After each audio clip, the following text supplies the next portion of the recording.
ইয়াৰ ফলো up একশ্যনবিলাক এতিয়াৰ পৰা তপন গগৈয়ে মোৰ প্ৰেছ কনফাৰেন্স শুনি তপন গগৈয়ে কমপ্লেইন দিব লাগে ইলেকশ্যন কমিশ্যনক। আজিহে আপোনালোকক এই ৰিপৰ্টটোতো কালিলৈকে কাৰো হাতত নাই। তপন গগৈয়ে কেনেকৈ জানিব যে তেওঁৰ পাকিস্তানী একাউণ্ট এটা আছিল বুলি? এতিয়াহে জানিব। গতিকে যি হ'ব আজিৰ পিছত হ'ব, নহয়। ইয়াত আমি ছেকশ্যনবিলাক ৰিপৰ্টটো দেখিলে পাব যে কোনকেইটা ছেকশ্যনত আজিও আমি বুক কৰিব পাৰোঁ। কিয় কৰা নাই? কাৰণ আজি যদি কৰোঁ আধা হৈ থাকিব, নহয়। মইতো বাৰে বাৰে কৈছোঁ যে এই ইনভেষ্টিগেশ্যনটো অসম পুলিচে কৰা বস্তু নহয়।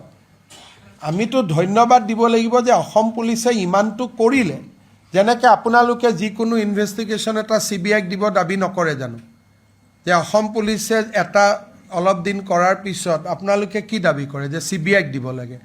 চ' আজি মই CBIক দিছোঁ বা NIAক দিছোঁ, এইটোতো আদৰণিহে জনাব লাগে। अगर काल गौरव गोगोई बता देते हैं कि मैं पहला दिन कराची फोर्ट गया था, सेकेंड डे में जिन्ना का ये देखने गया, थर्ड डे में वो फलाना मंदिर को देखने गया, ऐसे अगर वो विथ फोटोग्राफ बता देते हैं उनका 10 दिन का जर्नी, तब तो मैं ये सब नहीं बोलूँगा कि वो पाकिस्तान का जासूस है वगैरह है। लेकिन वो कुछ नहीं बताएगा, तब तो आंसर क्या होगा?